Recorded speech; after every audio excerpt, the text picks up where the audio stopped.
गोपीचंद पडळकर यांचा कार्यकर्ता शरणू हांडे याच्या अपहरणातील एका आरोपीचा आज रोजी मेहरबान योगेशजी राणेसाहेबांनी आज रोजी जामीन मंजूर केला। यात थोडक्यात हकीकत अशी की दिनांक 7/8/2025 रोजी यातील फिर्यादी विष्णू हांडे हे महानगरपालिकेमध्ये असताना त्यांना त्यांच्या वहिनीने फोन केला आणि सांगितलं की शरणप्पा हांडे यास काही लोकांनी ते किडनॅप करून तिथून घेऊन गेलेलं आहे। त्यानंतर फिर्यादीने तेथे चौकशी केली असता बोराळे नावाच्या इस्मानी त्यांना सांगितलं की 4 लोक हे गाडीतून उतरले, त्या एकाच्या हातात कोयता, हॉकी स्टिक, पुन्हा रॉड असे प्रकार हत्यार घेऊन त्याचा पाठलाग करून त्याला उलट्या कोयत्याने मांडीवर मारून त्याला गाडीमध्ये घालून बसवून घेऊन गेलं होतं। सदर प्रकरणामुळे संपूर्ण महाराष्ट्रात खळबळ उडाली होती।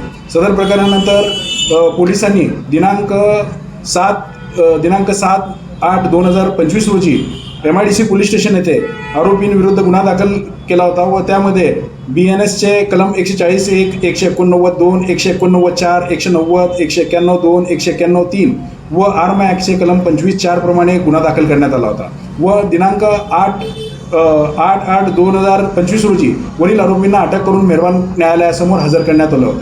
त्यातील सर्व आरोपींना दिनांक 12/8/2025 पर्यंत पोलीस कोठडी सुनावण्यात आली होती। त्यानंतर पुन्हा 12/8/2025 रोजी पुन्हा पोलीस कस्टडी मागण्यात आली होती, परंतु आम्ही त्यास सक्त विरोध केला। विरोध केल्यानंतर मेहरबान कोर्टाने आमचाच केलेला युक्तिवाद ग्राह्य म्हणून सदर आरोपींना MCRमध्ये हे केलं होतं। त्यानंतर मेहरबान कोर्टामध्ये त्यातील आरोपी क्रमांक 5 श्रीकांत बाबूराव सुरपुरे याच्या वतीने सोलापूर येथील सेशन कोर्टात जामीन अर्ज ठेवण्यात आला होता। सदरच्या जामीन अर्जास सरकारी वकिलांकडून तीव्र विरोध दर्शवण्यात आला होता। तसेच मूळ फिर्यादी विष्णू हांडे यांच्या वतीने सुद्धा सदरच्या आरोपींना जामीन देण्यास येऊ नये। आजूबाजूमध्ये दहशतीचं वातावरण निर्माण झालेलं आहे। एकही साक्षीदार साक्ष देण्यास तयार नाही आणि आरोपी गुंड प्रवृत्तीचे आहेत। त्यांच्यामुळे हांडे कुटुंबामध्ये भीतीचं वातावरण निर्माण झालेलं आहे असे प्रतिज्ञापत्र दाखल करून आरोपीच्या जामिनास सक्त विरोध दर्शवला होता।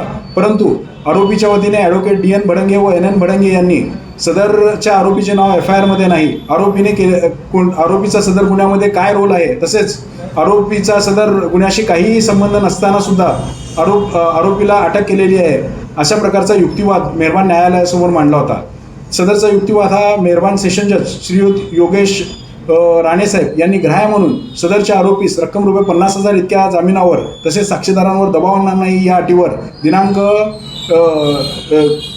18/9/2025 रोजी जामीन मंजूर केला। यात आरोपीच्या